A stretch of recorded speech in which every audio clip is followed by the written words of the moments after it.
નમસ્કાર વિદ્યાર્થી મિત્રો, આપ સૌને આવકાર કેમ છો? બધા મજામાં? હસતા રહો, ઉત્સાહ સાથે કામ કરતા રહો. આ વિડીયોમાં ધોરણ 10 ગણિત પ્રકરણ નંબર 7 યામ ભૂમિતિ, જેમાં આગળના વિડીયો આપણે જોયા, તમે લોકોએ તમે શીખા, તમારા મિત્રોને પણ શીખવ્યા હશે, શેર કર્યા, લાઈક ટાઈપિંગ. આપનો ખૂબ આભાર. જો સબસ્ક્રાઈબ ના કર્યો હોય તો કરતા રહો, નોટિફિકેશન તમને મળતું રહે. તો આપણે 7.3 ની અંદર આપણે વાત કરવાની છે કે જેના શિરોબિંદુઓની નીચે પ્રમાણે છે એવા ત્રિકોણનું ક્ષેત્રફળ શોધવાનું છે. તો ત્રિકોણના ક્ષેત્રફળ માટેનું સૂત્ર છે, તો આપણે સૂત્ર જોઈ લઈએ કે ત્રિકોણનું ક્ષેત્રફળ બરાબર 1/2. અહીં આપણે લઈએ તો x1 અને અહીં આપણે લેશું તો y2 y3. અહીં આપણે લેશું તો x2 y3 y1. અહીં આપણે જોઈએ તો x3 y1 y2. આ જ રીતે તમે અહીંયા y1 y2 y3 મૂકી શકો છો અને અહીંયા છે x2 x3 એ રીતે પણ મૂકી શકો છો. તો x છે ત્યાં y મૂકી શકાય, y છે ત્યાં x મૂકી શકાય. હવે આપણે જોઈએ પહેલો દાખલો. આ સૂત્ર છે, પાકું કરવાનું છે, સરળતાથી દાખલા થઈ જશે. હવે આપણે જોઈએ પહેલો દાખલો. તો આપણે ત્રિકોણ આપેલું છે.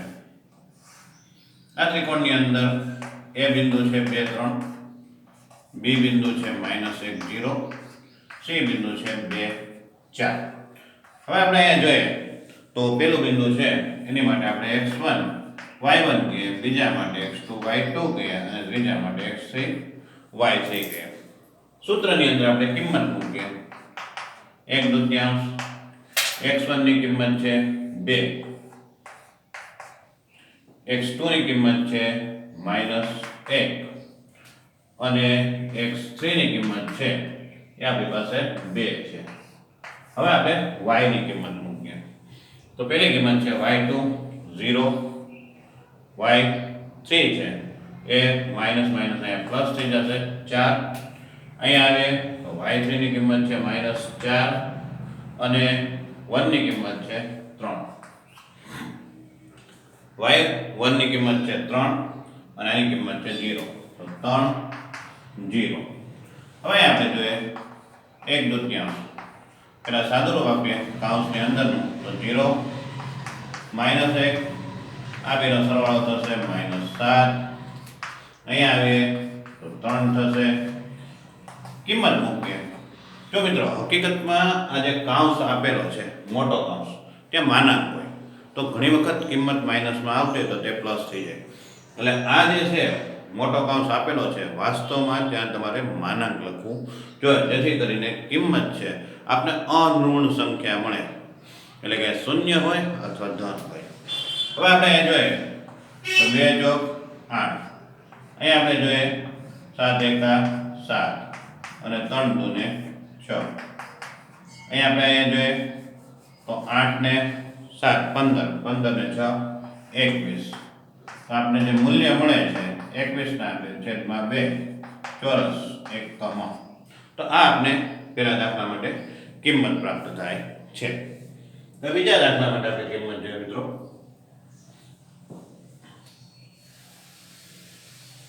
તો બીજા દાખલાની અંદર આપણે બિંદુ મૂકીએ તો આપણે ખ્યાલ આવી જાય કે કઈ રીતે છે દાખલો ગણી શકાય. તો અહીં આપણે જોઈએ કિંમત આપણી પાસે છે -5 -1 3 -5 અને કિંમત છે 5 2. આ છે x1 y1, આ છે x2 y2 અને આ છે x3 y3. કિંમત મૂકીએ મિત્રો આપણે આની અંદર. તો બીજા દાખલા માટે છે આ તો 1/2. x1 ની કિંમત જોઈએ -5, કૌંસની અંદર y ની મૂકી કિંમત, x2 ની કિંમત છે 3, x3 ની કિંમત છે 5 અને કૌંસ આપેલો છે. હવે y ની કિંમત મૂકીએ તો y2 -5 અને 2 છે -2.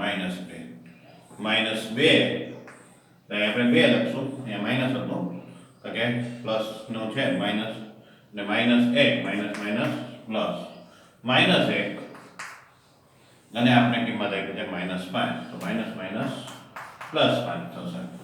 એટલે આપણે સાદું રૂપ આપીએ કૌંસની અંદર.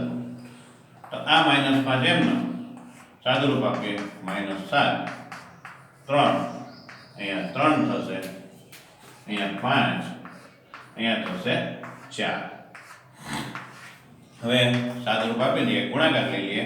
5 + 35 માઇનસ માઇનસ પ્લસ 3 તેરી 9 અને 5 ચોક 20, 1/2. આપણી પાસે કિંમત આપણે જોઈએ તો 35 ને 20, આ 35 ને 20 55, 55 ની અંદર 9 ઉમેરીએ તો 55 ને 60 ને 64 થશે.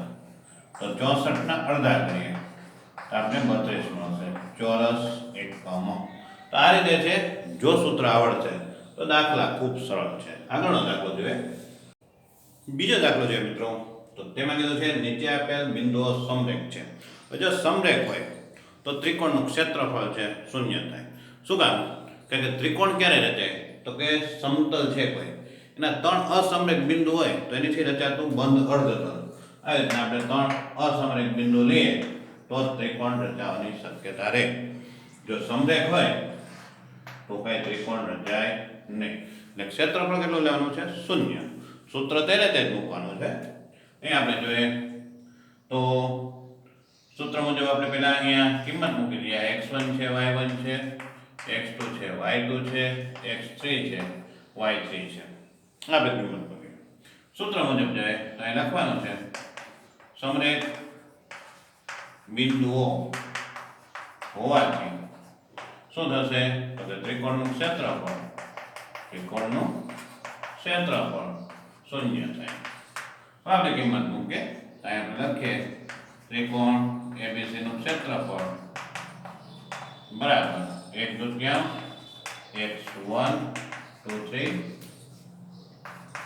x2 3 1 અને x3 y1 y2. આપણે ખબર છે શું મૂકી દેવાનું છે? અહીંયા 0, 1/2. x1 ની કિંમત છે 7, x2 ની કિંમત છે 5 અને x3 ની કિંમત છે 3. હવે આપણે y ની કિંમત મૂકીએ. y2 1 અને k છે. આ કિંમત મૂકીએ આપણે. ત્યાર પછી y3 છે k અને માઇનસ માઇનસ પ્લસ 2. ત્યાર પછી આપણે -2 અને -1 આ આપણે કિંમત મૂકી. બે આની હારે ગુણાય તો 0 થઈ જાય. એટલે બે આની હારે ગુણાઈ ગયા 0 થઈ ગયા. સાદું રૂપ આપીએ આપણે તો 7 × 7 અને 7k. અહીંયા આવીએ 5 × 5k, 5 × 10. અહીંયા આપણે આવીએ તો 3 તેરીને 9. હવે મૂલ્ય આપણે જોઈએ મિત્રો તો 7 માંથી 5 ગયા એટલે -7, 5 તો -2k થશે. અહીંયા જોઈએ તો 17 છે. 17 માંથી 9 જશે એટલે કિંમત મળી આપણે 8. 2k ને આમની કો લઈ લઈએ આપણે પ્લસ થઈ ગયા. 2 છે છેદમાં આવશે તો k નું મૂલ્ય પ્રાપ્ત થશે 4. તો ખૂબ સરળ છે. આની ઉપરથી આપણે કિંમત મળી જાય. હવે બીજા માટે કિંમત છે મિત્રો. તો બીજી કિંમત આપણે જોઈએ તો આપણે ખ્યાલ આવશે. આ હતું પહેલા દાખલા માટે આપણે કર્યું હતું. હવે આપણે કરીએ છીએ બીજા દાખલા માટે. તો આ કિંમત હવે આપણે લીધી નથી. હવે આપણે કઈ કિંમત લેવાની છે? આ 1 2 3. તો આ આપણી પાસે કિંમત છે. તો આપણે ખબર છે ક્ષેત્રફળ શું લેવાનું છે? 0.